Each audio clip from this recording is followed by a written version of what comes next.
petit podcast sans artifice sur les mémoires templières par Elisa Belen.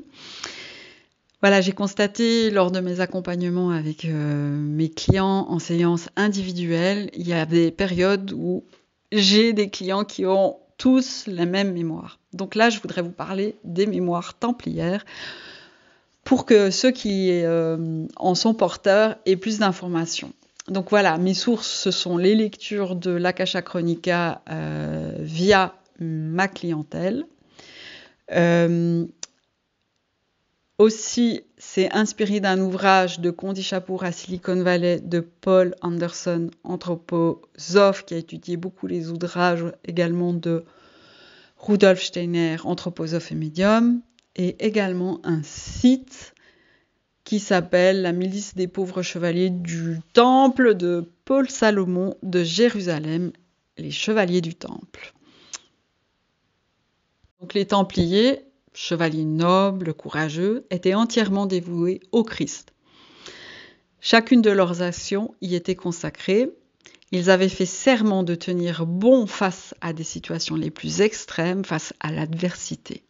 C'est pourquoi ils devinrent pour beaucoup le symbole de la vaillance chevaleresque. Leur ordre a été fondé vers 1120 par Hugues de Payance et ils étaient à l'origine des nobles dont les intentions étaient de protéger les pèlerins qui se rendaient à Jérusalem. Ils souhaitaient faire de cette ville une bastion de véritable christianisme en opposition à l'Église romaine. Il semble qu'une élite de ces Templiers accède à un haut niveau de conscience à cette époque. Une authentique sagesse spirituelle inspirait leur activité extérieure dans tous les domaines de la vie et se propagea en Europe. Ils se consacrèrent sur cette voie à 3 principes spirituels: la sagesse, la beauté et la force. L'or représentait un symbole physique de la sagesse et les Templiers apprirent à l'utiliser avec sagesse, afin qu'ils puissent servir de façon saine et prospère à l'ensemble de l'Europe. Ainsi, ils mirent l'or en sécurité et ils eurent une fonction de banquier, tant pour les pèlerins que pour les rois. La beauté et la bonté, comme vérité cosmique qui ouvre l'âme aux grands principes du monde et de l'harmonie, furent également leur voie.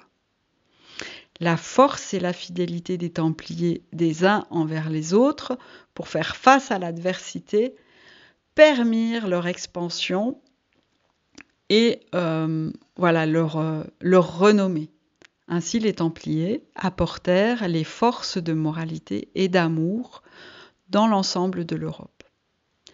L'anthroposophe et médium Rudolf Steiner pensait que cette impulsion spirituelle des Templiers était précoce par rapport à la conscience générale du reste de l'Europe, et que cette impulsion christique réveilla l'attention des énergies opposées qui se mobilisa pour l'en empêcher, et cela se fit par le biais du roi de France Philippe le Bel IV, qui prêta son corps et ses actes aux énergies lucifériennes.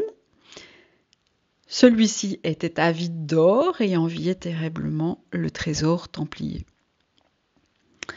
En 1332, il inventa des accusations d'hérésie sans fondement et fit enfermer et torturer l'élite templière. Il est nécessaire de saisir maintenant que dans d'atroces souffrances, le cerveau se met en état d'hypnose pour pouvoir survivre à la douleur et que dans de telles situations, il est possible de reprogrammer l'esprit humain. Ainsi, on fit croire à ces êtres d'exception qu'ils étaient des monstres et qu'ils vénéraient le diable. Lors de leur procès, certains d'entre eux succombèrent à la culpabilité de l'échec, de leurs failles, de la peur de leur propre dualité non encore pacifiée ou de la peur de la souffrance et de la mort. Ils se crurent abjects, obscènes et perdus. J'observe une causalité entre le choix du parcours des âmes incarnées Et je me suis questionnée sur ce qui faisait que des êtres qui avaient touché à un tel niveau de conscience et de maîtrise, à la vibration christique même, aient dû passer par de telles souffrances et aient pu même chuter en apparence. Et j'ai pu voir lors d'un accompagnement, en questionnant quelle était la mémoire originelle, la mémoire antérieure au-delà de cette mémoire templière.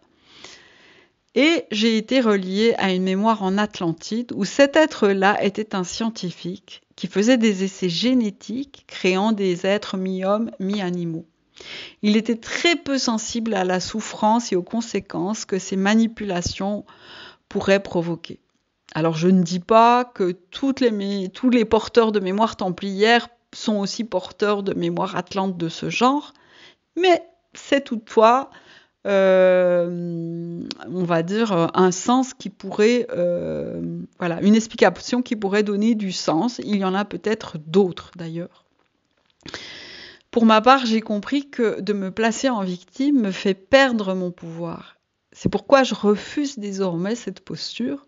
Et lorsqu'une situation aussi atroce qu'elle puisse paraître me semble injuste, je vais en chercher la cause et cela me permet de pacifier en fait la souffrance que cela peut générer.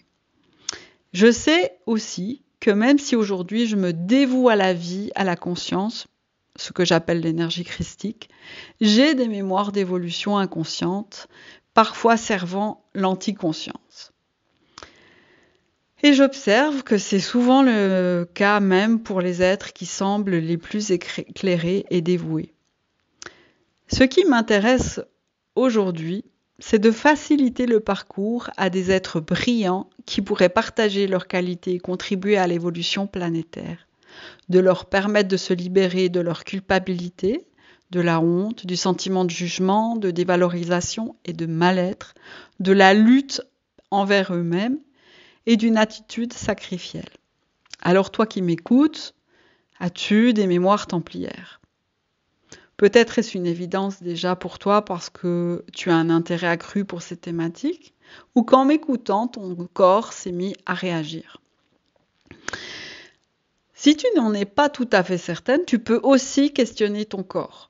Tu peux te mettre debout, prendre quelques grandes respirations qui te permettent d'être présent à toi et de faire un petit scan jusqu'à la plante de tes pieds et demander à ton corps de te dire comment c'est un oui pour lui, d'observer ta posture, d'observer l'élan de ton corps.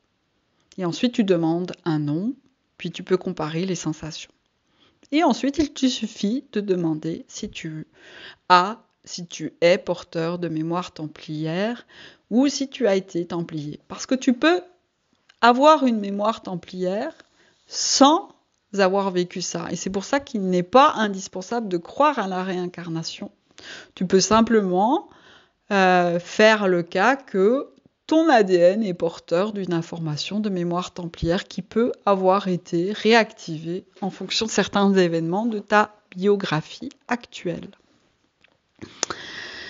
J'ai aussi également recensé des points communs entre les individus porteurs de mémoire templière. Alors ça ne veut pas dire que c'est une liste exhaustive et qu'il faut les avoir tous, mais certains aspects peuvent te révéler cette présence de mémoire.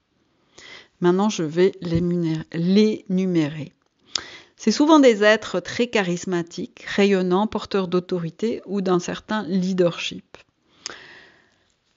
Ils ont un grand sentiment de responsabilité et parfois en opposition d'impuissance. Ils peuvent être extrêmement exigeants avec eux-mêmes, autocritiques et se dévaloriser. Ils sont parfois porteurs d'un grand sentiment de culpabilité et de devoir se mettre au service des autres.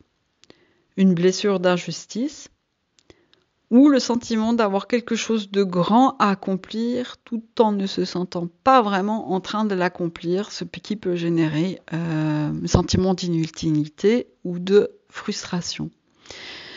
Il peut y avoir une lutte envers une part de soi que l'on juge de mauvaise ou d'insuffisante et qui peut engendrer beaucoup de fatigue ou un sentiment d'être à bout de ressources, parfois illégitime, à vivre.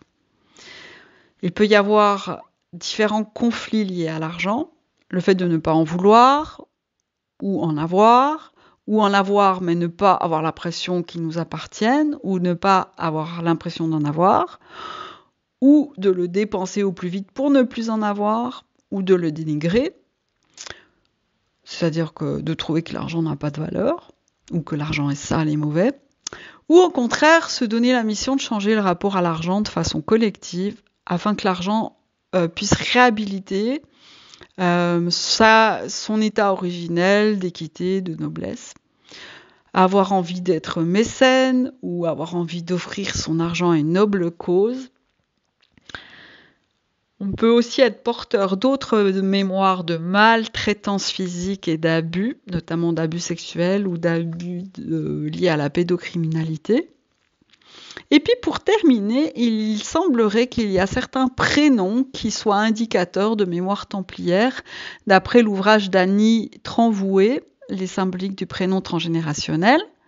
Les prénoms tels que Anne, Arlette, Charles, Charlotte, Carl, Carole, Caroline, présents dans notre arbre généalogique, indiqueraient ces mémoires templières.